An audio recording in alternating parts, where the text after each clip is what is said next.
My name is Heather, and today I'm going to talk to you about bleed for your KDP children's book.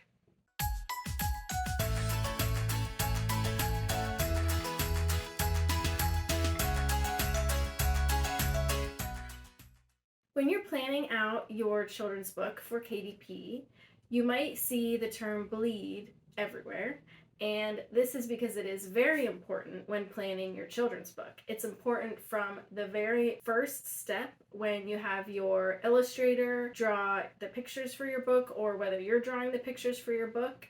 The bleed really needs to be taken into account. What is bleed?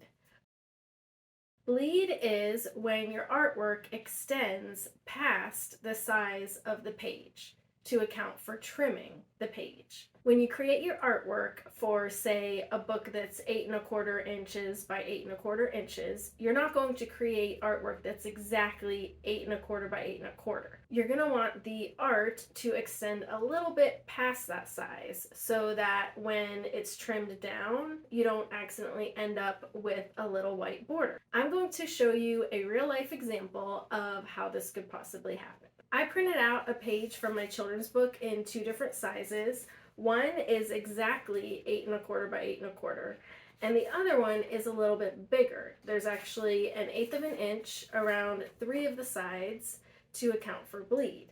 From your home printer, you might already know that you can't actually print to the edge of the page because there needs to be a part of the page that is gripped by the printer wheels. So you're always going to have the art printed to some part on the page and then have the page trimmed off. This is my page that I printed to exactly 8¼ by 8¼ If I go to trim this down so that the final product is exactly 8¼ by 8¼ then I have to cut exactly on this line so that it's white on one side of where I'm cutting and the picture on the other side, and there is no room for error. When this is being cut by a commercial printer, it's going to be going through a machine and it could shift a little bit left or right, and then it could easily cut it a little bit to the right of the page and leave a little white mark.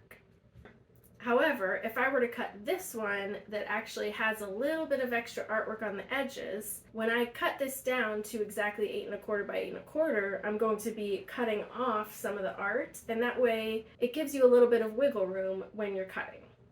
So that is why you need to add a little bit of art on the edges for bleed. So the way that we do it is super simple. We're just going to add 1/8 inch on the top and bottom edge of the artwork, and then 1/8 inch on the outside edge. So if the page is going to be on the right side of the book, the outside edge is on the right, and if the page is on the left side of the book, the outside edge is going to be on the left. We're not going to add an extra 1/8 inch on the other side of the page, the side that sits against the spine, because that's not going to get trimmed off. That's why we're going to just add to the top, bottom, and the outside edge. Although this may seem complicated, KDP actually makes it really easy for you. All you have to do is go to their help page, set trim size, bleed, and margins, and then scroll down where it says examples of page size with and without bleed. Find your page size on the left, so that's the size that you want your book to be, and then you just look over on the right and that's the size that you want your illustration to be. So when you're, say, setting up your page in Procreate, or if you did it traditionally and you're cropping your image and sizing it in Photoshop, that's the size that you're going to want to go with for your page size. And this probably goes without saying, but you want to make sure that you don't have anything important on the edge that could get trimmed off.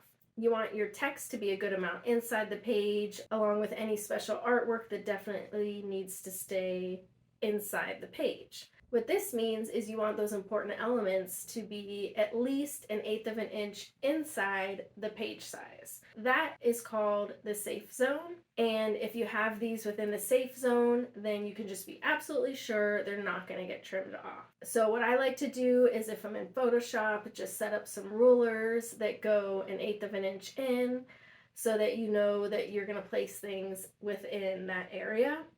And check out my Photoshop tutorials and Procreate tutorials where I show you how to do a page layout for KDP, and I actually show you how to set up those guides so that you know you're doing it the right way. I hope this was helpful, and I hope it helped you to understand more what bleed is and what it means and why it is important for your children's book. I hope it helps you to plan your book better, because I've definitely found a lot of people that have had the illustrations made by an illustrator, or maybe they did them themselves, and they didn't account for bleed in the beginning, and there's really important things near the edge, and then they have to go back and add that extra artwork in on the edges. So hopefully this helps you to plan better for that. If you have any questions, as always, you can email me at heather@heathercash.com, or let me know in the comments. If there's anything else that you have questions about, let me know, and I'm happy to help. If you liked this video, please give it a thumbs up and subscribe so that I know to make more videos like this. Thanks so much for watching. Bye.